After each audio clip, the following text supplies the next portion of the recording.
Hello everyone and welcome to the Chrissy B Show, the UK's only TV programme dedicated to mental health and well-being topics. Now there are many embarrassing bodily functions that people often feel uncomfortable talking about, but today we're going to be discussing them here on this show because you know what we're like, we discuss anything. And more specifically, we're looking at bowel cancer and IBS. Now to give you an idea of how serious this topic is, bowel cancer, for example, killed roughly 15,000 people in the UK last year. That makes it the second most lethal form of cancer in Britain. But if caught early, bowel cancer is treated with a very high success rate. The issue is, unfortunately, that people wait too long to discuss their bowel issues with a doctor, usually because they're embarrassed to do so. Now, problems with your bowels don't always mean you've got cancer. There are lots of other issues, including IBS, that our expert will be discussing later on. So let me tell you about my guest for today's programme. We have our real-life story, Stephen Browne, and he's here to talk about the experience he had with bowel cancer. We also have Beating Bowel Cancer's Director of Fundraising, Graham Kelly, and he'll be discussing with me about the work he does at the organisation. We also have medical expert Dr. Rob Hicks, and he'll be discussing the various types of common bowel problems and go into detail about what IBS is. We also have a video with Ben Cooper who's showing us some exercise moves that are of course good for bowels, and also there are tips later on how to deal with embarrassment. Now before we go to break, let's take a quick look at this video from Danielle Shine.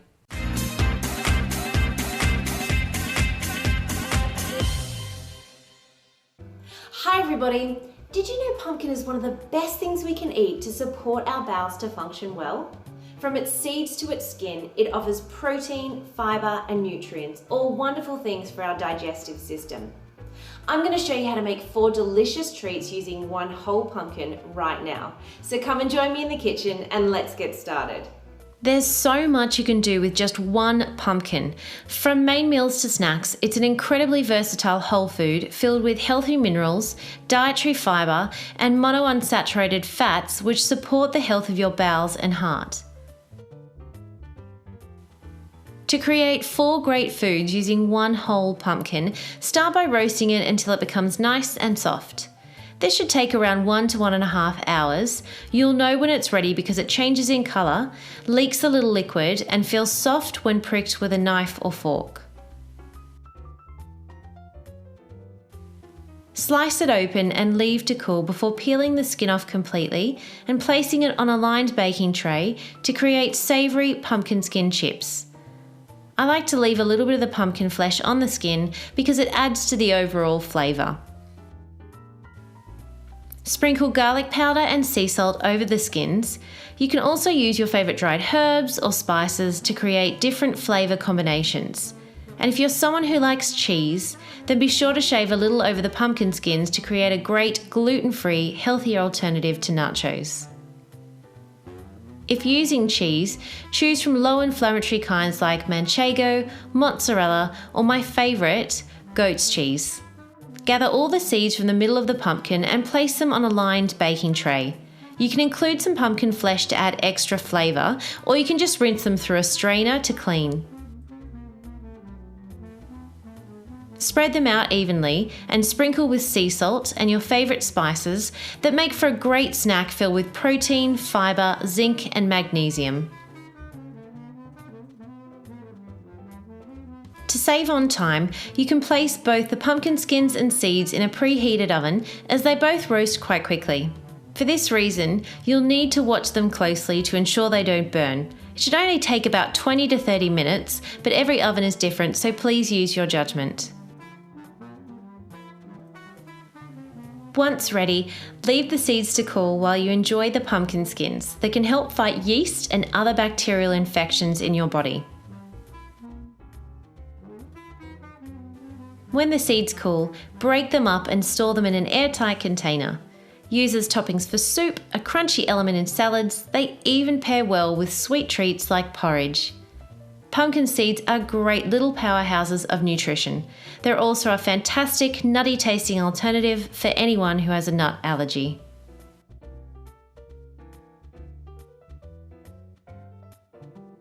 With the remains of your pumpkin, we'll make 2 more healthy treats. Carefully drain the pumpkin liquid into a small container and set aside for later.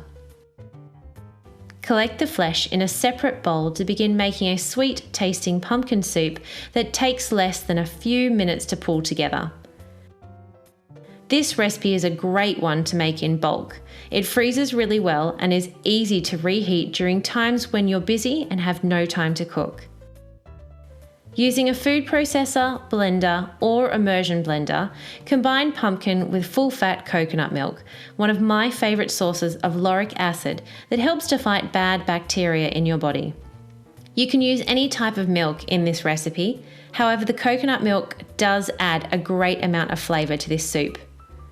Add sea salt together with powdered garlic, which adds to the overall nutritional value of this dish, and finish it off with a tablespoon of raw honey that not only adds to the flavour of this soup, but also helps to alleviate allergies and aid restful sleep. Perfect if you're making this for dinner time. Blend all ingredients until smooth. Start on a low setting, then increase the speed to create a creamy, dreamy dish that tastes so good. If serving straight away, simply pour into a saucepan to warm, or you can also enjoy this cold. If making in bulk, pour excess soup into airtight containers and store in the freezer. Served topped with your homemade roasted pumpkin seeds and maybe some fresh herbs depending on what you have access to. One more treat left to make, and I think it's time for a healthy, caffeine-free pumpkin spice latte. Forget the stuff you can buy at the store that's filled with sugar and fake flavourings. It's much healthier to make it yourself with a few simple ingredients. Combine pumpkin flesh with your pumpkin juice over a medium heat. If you don't have pumpkin juice, you can also use water. Add coconut milk or milk of your choice, together with a little honey for sweetness and some cinnamon to help stabilise your blood sugar levels and support your immune system. Whisk to combine everything together before increasing the heat to create a fast simmer. Once bubbling appears, you can whisk further or use an immersion blender to combine ingredients really well. I find using an immersion blender helps to create a nice little froth on the top of this latte. Pour into a mug to enjoy straight away, or you can also serve this chilled. Either way, it's a delicious, health-supportive treat that will satisfy your sweet tooth while supporting your entire body. For the full recipe, visit www.chrissybshow.tv. Thanks for watching. See you again soon.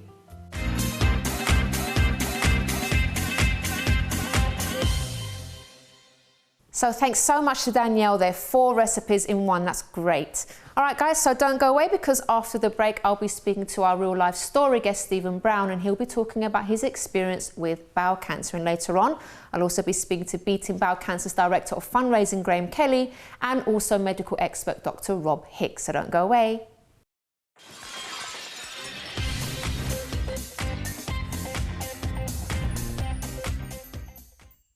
Hi, I'm Chrissy B, and my show is all about improving your mental health and being happy. Join me every Monday, Wednesday and Friday at 10 p.m. on my channel Sky 203.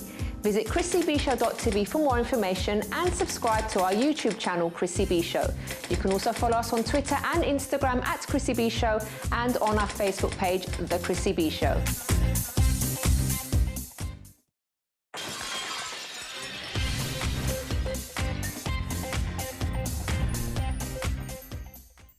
Welcome back to today's programme where we are discussing bowel cancer and also IBS awareness. So now it's time to meet my real life story guest for today, and that's Stephen Browne. Hello, Stephen. Hello, hi. Thanks so much for coming on to talk about this. And I know you're very passionate about this subject because obviously, you know, you're doing lots of fundraising and things. But before we get onto that, tell us about your experience. When did you realise something was wrong?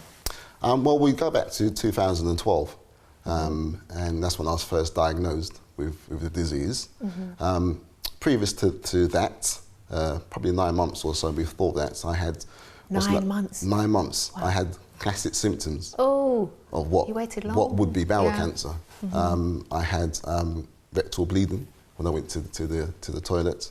There was a bit of blood in my poo. Mm-hmm. I had some stomach cramping and also feeling nausea and sometimes tired. When you saw that, especially the blood, because that's enough to, like, that gets anyone scared. Did you did you sort of think to yourself, I should go to the doctor, or did you like, let me just wait a bit and see what happens kind of thing?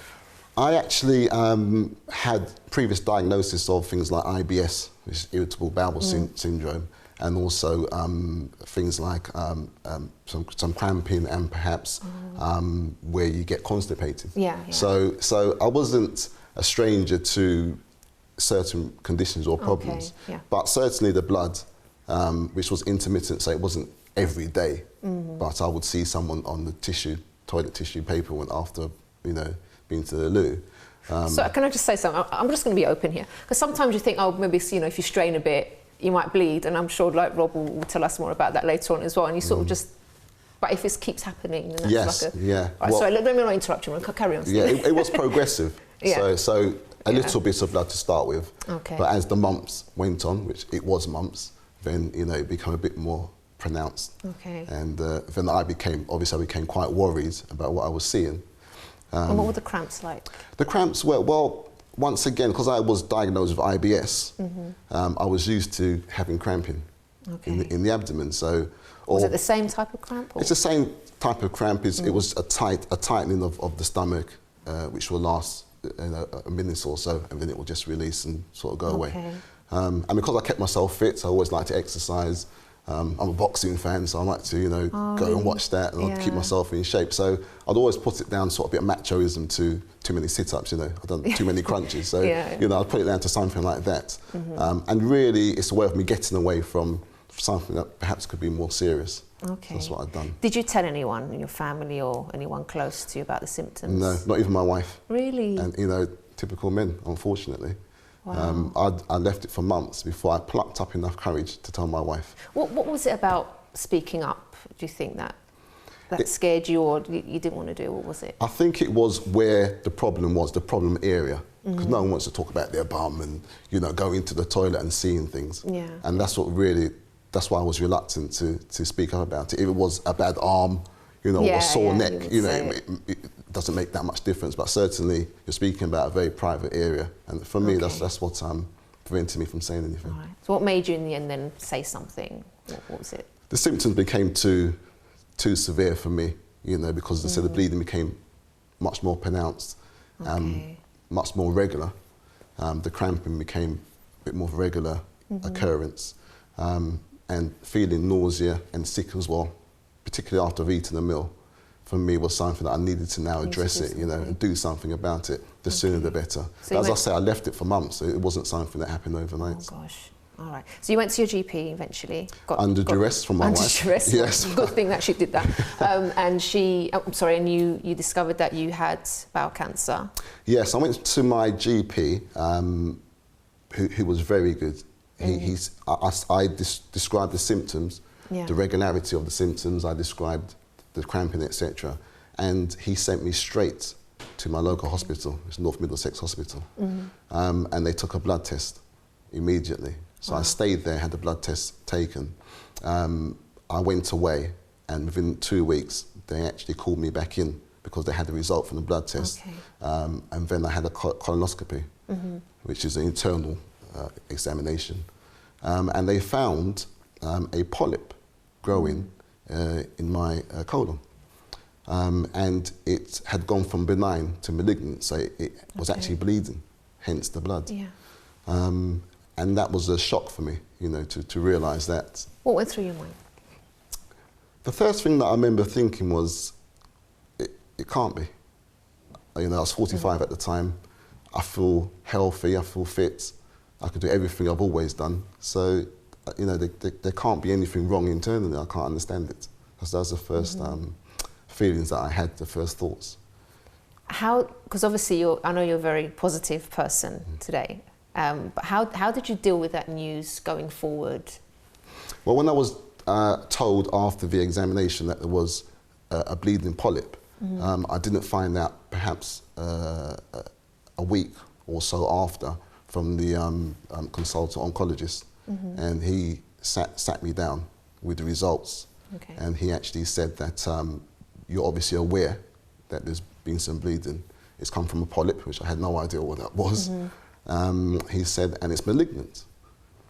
And I still didn't register. What does that mean? You know, it's a lovely word, you know, in terms of expressive, but it's like, you know, but certainly I didn't know what that meant. Yeah. And he looked at me and realised I didn't know what the implications. Yeah. So he said, "Mr. Browne, you have cancer," just to cut, you know, to the chase, if you like. And at that moment, I didn't really take that in.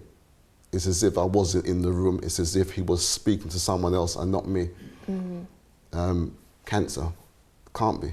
My family, no one in my family has ever had cancer that I know about. Bowel cancer does not run in the family. Yeah.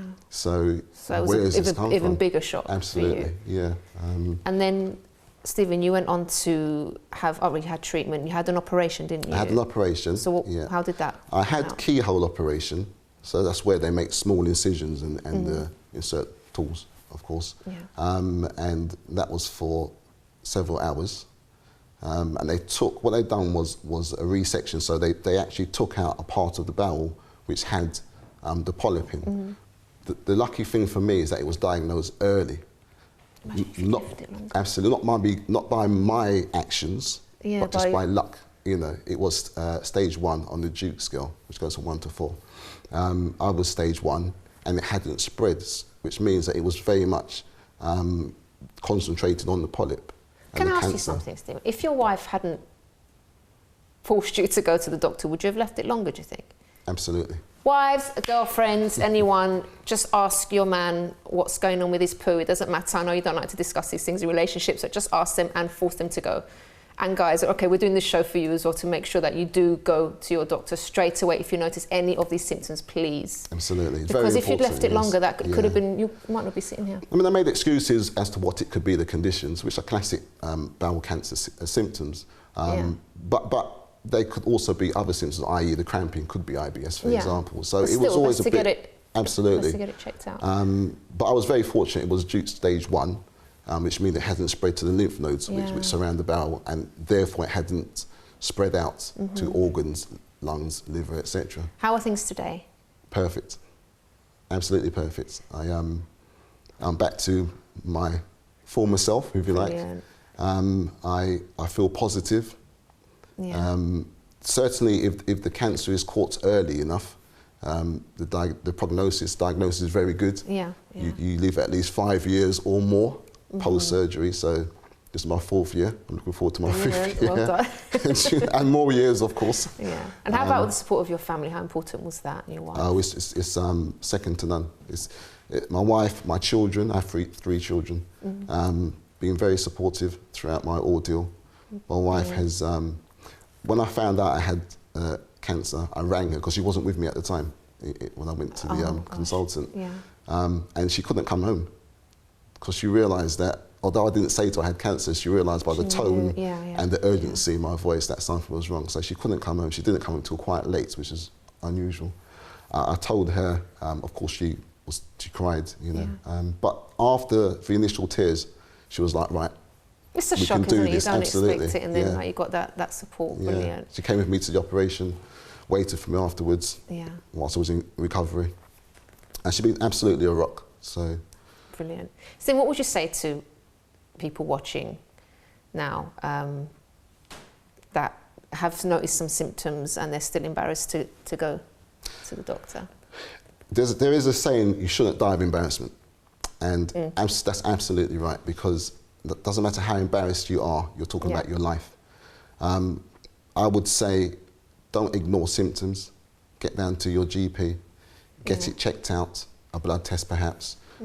If you think something's wrong, if there's an ongoing problem, with the classic signs of bowel cancer, of course, get down to the GP, ensure that you take it a stage further each time, get the blood test, ask for internal examination, because I mean, ultimately, if you catch it early, as mine was caught, Duke stage 1, then there's a 97% chance of a full recovery. There you go, wow, that's 97%, and actually, you know, that if you catch it late, which means you're going towards stage 4, and it's possibly spread, then, you know, it's a low percent, 7%, 10%. You know, of course, medical science has moved forward very well, so, you know, you never say never, but you have lots of complications. I didn't have chemotherapy, for example, or radiotherapy, you know, so. So Steve, I'm going to keep you on because after the break you're going to be telling us a bit more about the fundraising that you do and how you raise awareness about this disease, and also we're going to have a great representative on as well from the organisation who you know very well, Graham. Yes. All right, and also before we go to a break, let's take a look at this video about beating bowel cancer and what they do. Beating Bowel Cancer are a fantastic charity. They punch above their weight. They really do punch above their weight.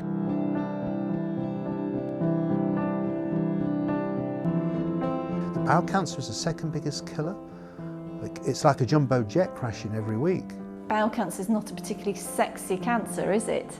And people don't talk about that part of their bodies.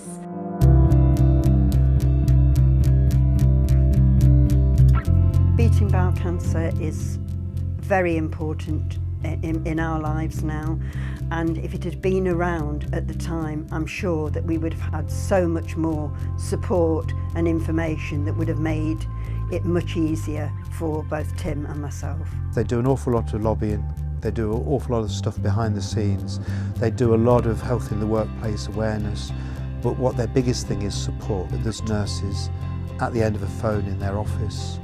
There's a lot of people, they get very nervous, they don't have the support mechanism around. They've got all that there. They've got a brilliant website. They've got all the social media that goes with it. I had a nurse and he gave me some leaflets about beating bowel cancer, and I can remember coming home that night and going to bed and devouring these leaflets because it gave you such a lot of information and a lot of hope. They're always out there, they're visible, they do so much to raise awareness of bowel cancer. They don't get any funding from government, so all of their funds raising activities are very important to them. So anybody wanting to get involved with a charity can get involved in different ways. When I was recovering, when I was convalescing at home and when I was feeling really, really down, the first charity I contacted was Beating Bowel Cancer. And she said to me, when you've recovered sufficient enough, you know, give us a call, we'll come and meet you. That was part of my therapy, if you like, of being able to recover fully, to give something back. And they do a great job, and I look forward to them continuing to raise their program. They're a fantastic charity, absolutely superb. They are brilliant, they are so helpful, they are so good and there for everybody.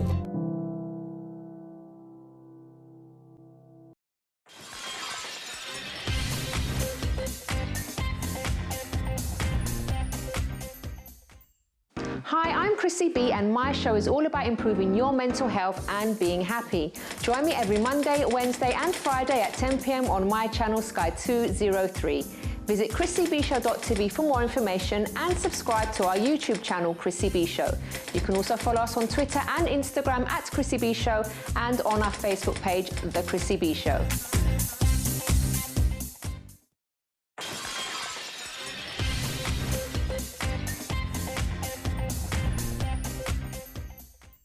Welcome back everyone to our show about bowel cancer and IBS awareness. So I've just been speaking to Stephen before the break and he's been telling us about his experience, and now I have Beating Bowel Cancer's Director of Fundraising, Graham Kelly, joining us. Hello Graham. Hi Chrissy. Thanks so much for coming on the show. You're welcome.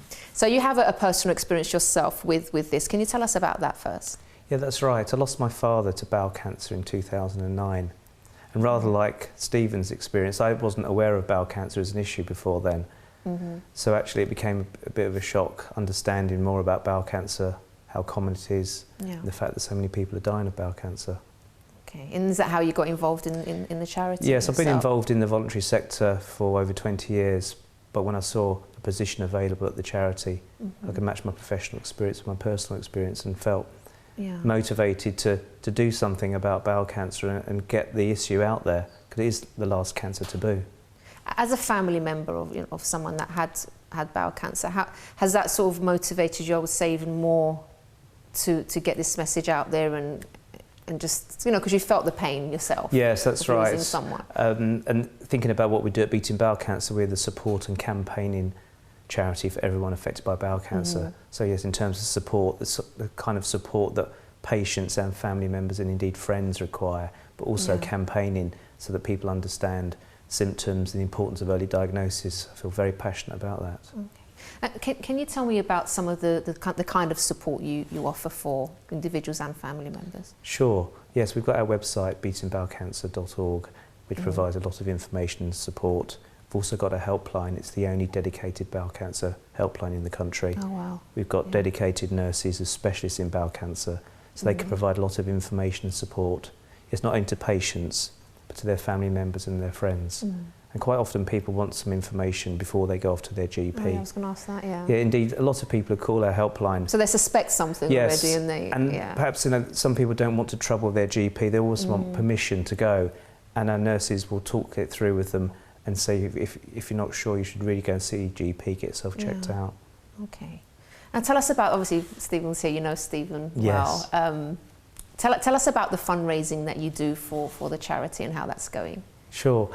We don't get any government funding at the charity, so everything we do is reliant upon voluntary gifts and fundraising, people like Stephen lending his time and support. We've recently launched our new appeal, Hidden Heartache Appeal, which is on the back of some research that really has shown the untold story of bowel cancer, affecting not only patients but family members and friends.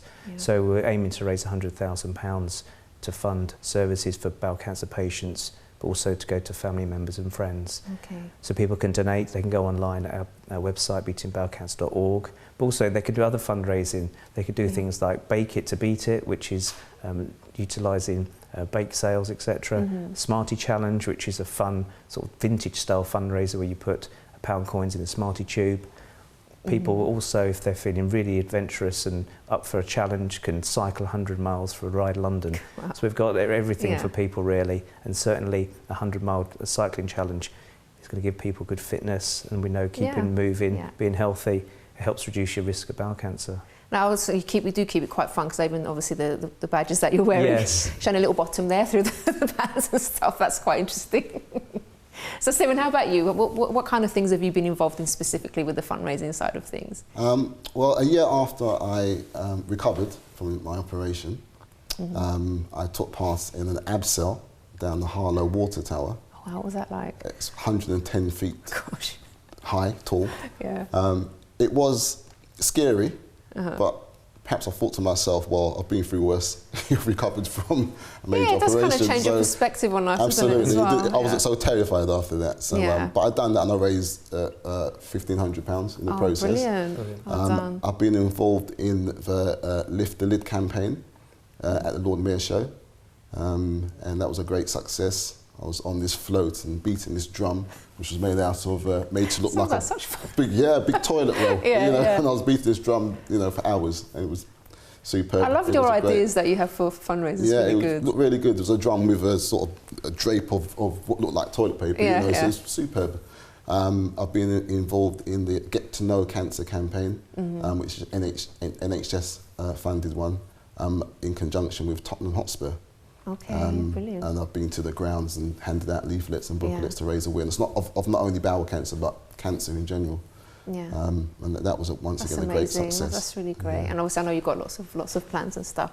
Now Graham, just before we go to our next segment, can you tell us a bit more about the statistics? Because you mentioned something about 97%. Can you say that again to me? That's right, 97% of people will survive bowel cancer if they're diagnosed early. And Stephen mentioned he was diagnosed early. Any cancer, the earlier you catch it, the better. But with bowel cancer, it's particularly stark. So if you get caught early, 97% of people will survive. Stage 4, which are the later stages, is around 7%. And one of the main issues is people are getting diagnosed too late. So over 50% of people are being diagnosed late stage. Indeed, almost 25% of people are getting diagnosed in accident emergency. So we can raise awareness of symptoms if people aren't embarrassed, if they go to their GP. But men and women equally affected by bowel cancer. Go to the GP if they're worried about possible symptoms. People can get diagnosed early and beat bowel cancer. It doesn't have to be the second biggest cancer killer. It should be a rare killer, not a common killer. This is something that's really shocking, actually, isn't it? The fact that it shouldn't even be. Yes. Because it's completely treatable and people can recover. If it's caught early, that's the shocking thing. And thank you so much for coming on to share your story, Stephen, and also Graham for telling us more about the charity. I think it's brilliant what you do. Good luck with the fundraising and everything you're doing. And thank you so much for helping to raise awareness on the show today. Thank you. Thank you. All right, guys, so don't go away, because now I'm going to be speaking to medical expert Dr. Rob Hicks about IBS.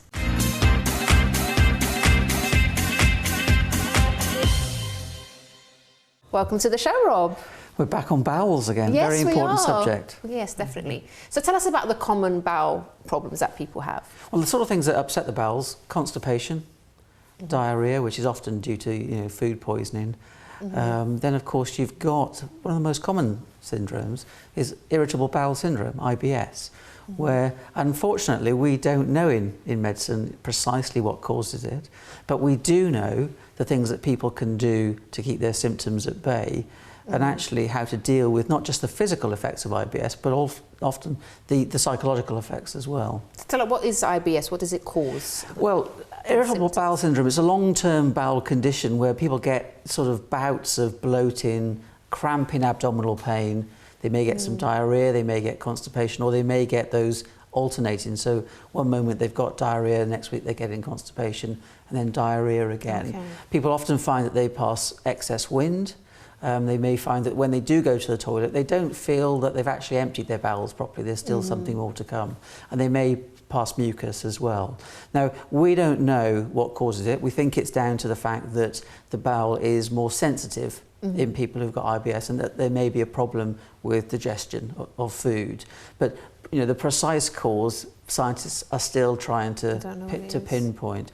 And treatment, in terms of treatment? Well, treatment is relatively straightforward once you make the diagnosis. So, for example, managing your stress, because we know that stress contributes to flare-ups of IBS. Exercise is very, very good. Okay. Adapting your diet. So, for example, people need to sort of experiment with either having more fibre or perhaps less fibre and see how that affects them. It may be that they've identified triggers. And if they can identify triggers by keeping a symptom diary, if they can avoid these triggers, they're less likely to have the symptoms. And there are medicines as well. So there's medicines that prevent the spasm that causes that cramping abdominal pain. Yeah. You may need a laxative if you've got constipation. You may need something to slow the bowels down if you've got diarrhea. And interestingly enough, we do use a low dose of antidepressants, not for their depression effects, but because of their effect on the gut receptors, which are similar to those that are related to depression. Okay, but do tell us, because you said it does affect people obviously mentally as well. Can you tell us about I think we mustn't forget that this is although this is not a life-threatening condition, and having IBS doesn't increase your risk of bowel cancer, and we've been talking about bowel cancer already on the programme. It does leave people incredibly fatigued. It does leave them stressed and anxious and often depressed, because they've got these miserable symptoms. So these symptoms actually really affect quality of life. Yeah. So you might find that somebody ends up trapped at home because they can't leave the house because they keep needing to go to the toilet, or they don't want to socialise because of their symptoms. And this is a very good, people are frightened they won't get access to a toilet, for example. Now, there are two very good schemes in the UK. There's the IBS network provides a can't wait card, which you can show to people in offices and shops and businesses, that says, please give me access to your toilet without giving me an interrogation. Yeah. And the other is the National Key Scheme, which is run by Disability Rights UK, and it gives you a key that you can open up a lot of locked toilets, often disabled toilets around the country. That's really good. So it's useful for people who've got any sort of bowel problem or indeed a urine problem. For someone with a condition, that can change your whole life. Just the fact that you can actually go out and find the toilet and use one quickly. Absolutely. Just something simple like that. Because something like that might be preventing somebody from even socialising or affecting their work relationships. They're terrified of going and needing the toilet and then having to explain to somebody why they have to leave a meeting, etc. All these things that affect quality of life. Yeah. So I think it's very important that people take this condition very, very seriously and recognise there are lots of things that can be done. Now, treatment-wise, one size doesn't fit all. Sometimes you have to do some experimentation and trial and error. But at the end of the day, people usually find something that enables them to get in control of their IBS rather than their IBS controlling them. Okay. So there's a way that you can still live a great life. Yeah, and keep it at bay so that you can get on with your life as you should do. Brilliant. Rob, thank you so much for coming and talking about this with us, and we'll see you again very soon. And in your fabulous Doctor's Orders segments, which I know you guys are loving at home as well. well, I'm enjoying doing them as well. So, yeah. Oh, by the way, if you want to see any of those, if you've missed any of Doctor's Orders, you can go to our website, chrissybshow.tv, and also to our YouTube channel, Chrissy B Show, and there's a playlist there with all of Rob's tips for health, which are great. All right, guys, so don't go away, because after the break, I'll also be speaking about how to deal with embarrassment in general, so don't go away.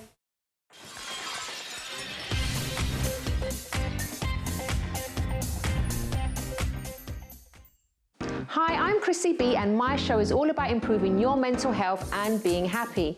Join me every Monday, Wednesday and Friday at 10 p.m. on my channel Sky 203. Visit chrissybshow.tv for more information and subscribe to our YouTube channel, Chrissy B Show. You can also follow us on Twitter and Instagram at Chrissy B Show, and on our Facebook page, The Chrissy B Show.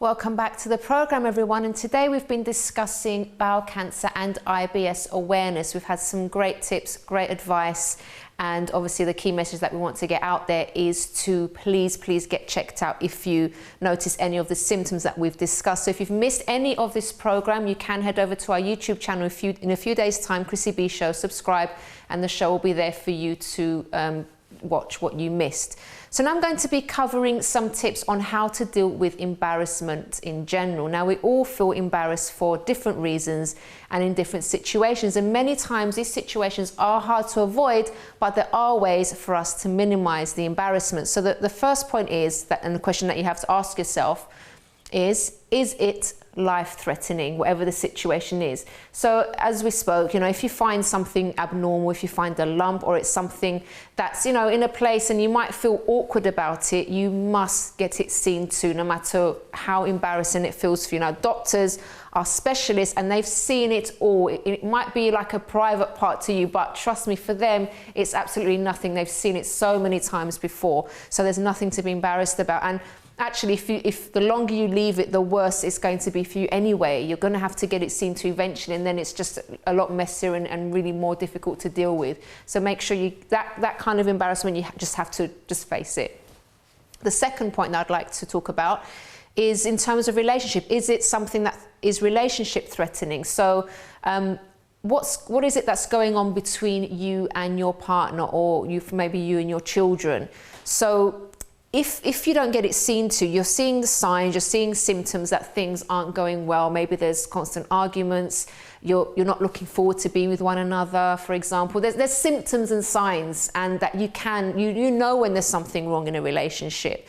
So again, if you've tried to resolve things yourself and you're not getting anywhere, get over that embarrassment. Sometimes people are so embarrassed to talk about their relationship not going well, or problems that they're having with their children, because they feel like some sort of failure, but that's not true. We all go through problems, we go through situations that we haven't dealt with before, we don't know how to handle certain things, we make mistakes, and this causes problems in relationships. So, if you get over that embarrassment and actually go to someone that can help you, maybe another parent, for example, or a friend that has a great marriage or a great relationship, and you talk things over with them. Sometimes it may mean that you even need to go for family counselling, but at least that's going to prevent things from getting even worse, and you've got a greater chance of actually solving the situation that's going on.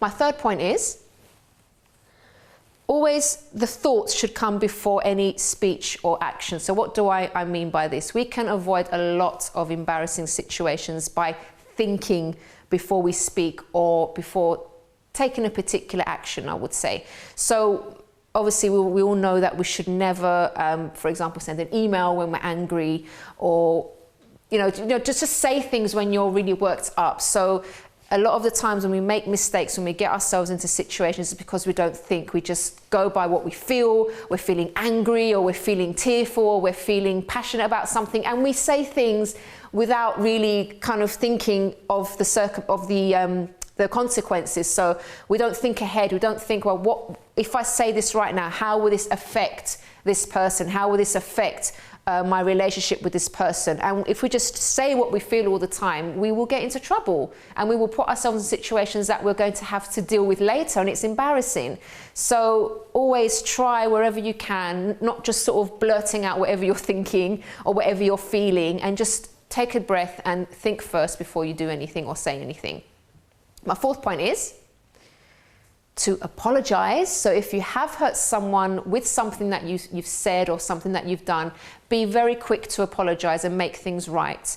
Because the longer you leave it, the worse it will become, because that person is probably expecting an apology from you, and because it's taking so long, and then you're feeling bad and you notice a relationship breaking down, you will have to apologize eventually anyway to fix that relationship. So the sooner you do it, the better. And actually, I think people will respect you more. Sometimes it's like, oh, I don't want to admit that I was wrong. I don't want to embarrass myself by looking weak by apologizing. But actually, I think you gain respect by being a person that apologizes about something instead of trying to cover things up and make excuses. Okay, so those were my 4 points. I do hope they've helped you in maybe some situations that you're going through. Now, before we go, let's go to a video with Ben Cooper. Now, we did say earlier that exercise in general obviously is good for you, but movement especially is very good for bowels, looking after your bowels and your health in general. So let's take a look at this video with Ben Cooper.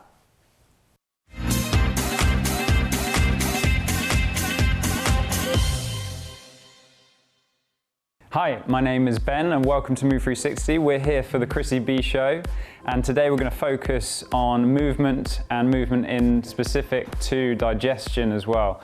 The abdominal region, it has many jobs, one of which is to look good, have the six-pack, but also the main job is to keep the organs in the place that they need to be. So these exercises are all going to be around pumping that system and getting the organs massaging to help with digestion. So the first exercise is a bit of a breathing squat. So we're going to breathe in as we open out and then go down into a nice low squat position. So this position is great for the bowels and helping digestion. Come up out of that position and then you get that pumping mechanism. So you're going up and then down into that position again to help massage the bowels and get the digestion working effectively. Really good for the quads as well, good for the glutes. So you're getting lots of different muscles involved in this, as well as massaging those organs. So you want to do about 10 to 15 of these reps. Okay, so the second exercise, we're going to come back up. And this is more of a balance exercise. This is called a cross crawl. So we're going to be on one leg, arm up in the air, crunch in and come back up. Again, we're looking at that pumping action around the abdominal wall. So it's all around this midsection, really pumping, massaging the organs and getting the digestion going, but also you're training proprioception, so you're training balance as well for the feet, and you're extending and flexing, so it's hitting a lot of areas, but it's going to be great for your digestion. Okay, so we've just done our digestion squats or our breathing squats, and then we moved on to the cross crawl, which was pumping that midsection area, working the abdominals and also the bowel and helping the digestion again. This third one is also targeting that same area, and it's called a leg tuck. So you're going to be on your back on a mat for this one. Again, it's about the breathing. The breathing is important. Onto the back, legs extended and arms extended, and then bring the knees right up to the chest. Breathe in as they go back down, and then bring the legs right back in. So this is pumping that same area, extending the body, and then back in, giving those organs a nice massage. So when we're training, we don't often think that we're actually working the organs as well and creating change at that level, because these types of exercises will help the lymphatic system because it's got no pump, so your muscles have to pump that through, and that really helps with digestion, really helps with the immune system, and this is going to keep you healthier. And remember, what you are, what you don't eliminate, so you need to eliminate the food that you're eating and the waste that you don't need.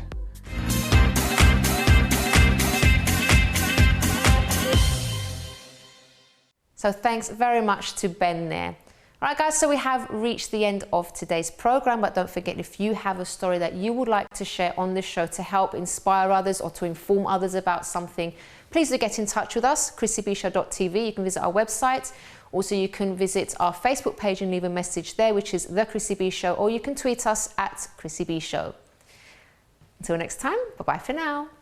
Had a great experience on the show today. It was great to meet Chrissy B and tell her all about bowel cancer for this Bowel Cancer Awareness Month and the importance of early diagnosis. I had a wonderful experience on the Chrissy B Show. I was able to speak about my diagnosis with bowel cancer and my recovery as well. Chrissy B is #1, top. As always, my experience on the show, fantastic. We're covering lots of subjects on health, particularly the embarrassing ones. We've done bowel cancer awareness today, something that people often shy away from. I'm just lucky that today I haven't been on my hands and knees doing exercises. Also, from Beating Bowel Cancer, let me start again, please, because I read that all wrong. It's because I'm not reading it, that's why I'm getting it wrong. I'm just making it up. So let me just stick to what's there. The food that you're eating and the waste that you don't need.